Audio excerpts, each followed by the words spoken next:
Peggy 18.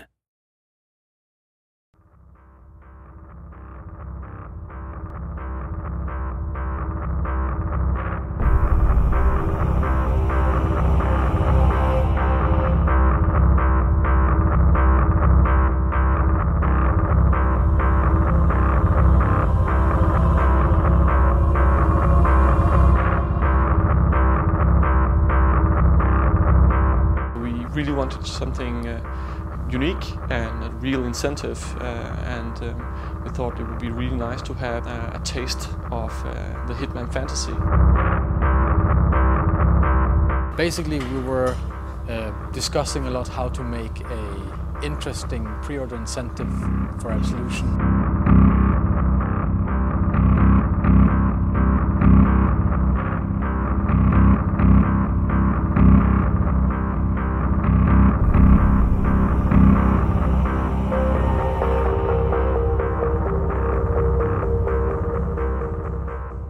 We had all kinds of ideas about what we could do with levels or characters or weapons, and then there was this, we had like an old design of like a sniper challenge map. It was not meant to be a part of Hitman Absolution. It was not meant to be anything other than just fun for the company. And it was actually so fun that the rest of the house started playing it, without really being prompted to do so. And that told us we had something that was a little bit out of the ordinary. And we figured at some point that this might actually be a map that we can use for the game.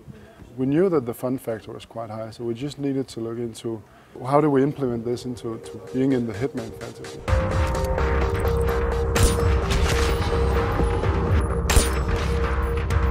It's a little contained game on its own, if you will. It's simple, you shoot the people and then you have to figure out what is the puzzle you have to solve to not alert everyone.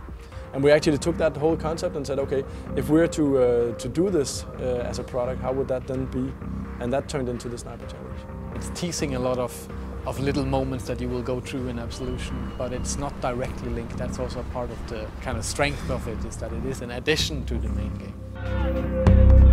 The Sniper Challenge is you seeing the world through a scope, and we have a lot of stuff going on in the game with a pretty advanced AI and a lot of options.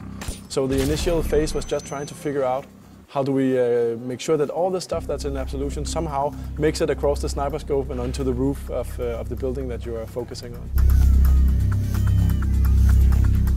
That's your main target. On the Sniper Challenge, we wanted to create a skyscraper where a weapons dealer was hosting his annual release party for his shareholders.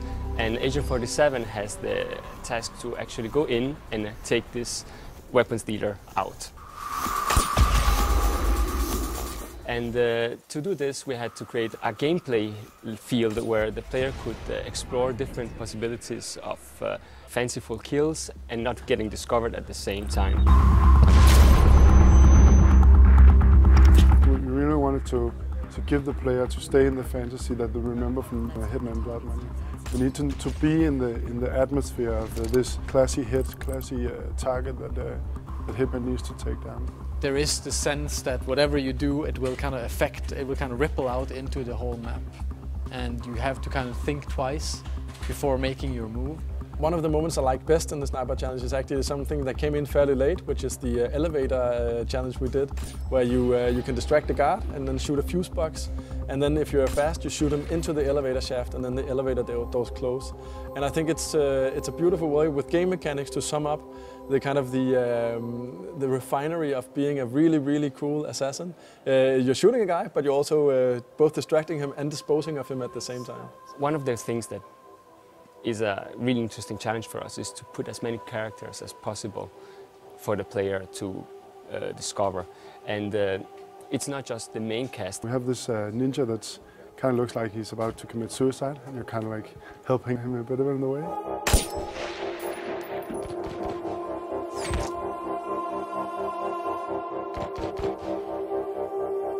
We really wanted to create a buzz with the Sniper Challenge, and what we really thought is that, okay, we do a few leaderboards. As I said, originally this started in-house, right, where people actually just started playing it for fun, and they also started competing on the leaderboard to figure out the most creative way to go about the mission. Creativity in what you do combined with a score was pretty much set people on fire. So we also thought that, you know, what makes most sense is also to be able to talk to your friends about how you scored. So that's why we came up with the concept of just, you know, separating a few different leaderboards.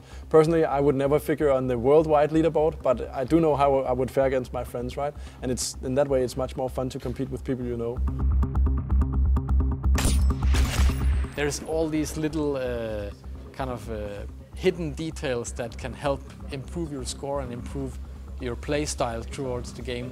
That some of it we're kind of hinting at, and other things we are keeping secret for players to find out by themselves, and looking, like talking with their friends, finding out what was it that they did that actually made them improve so drastically on their score.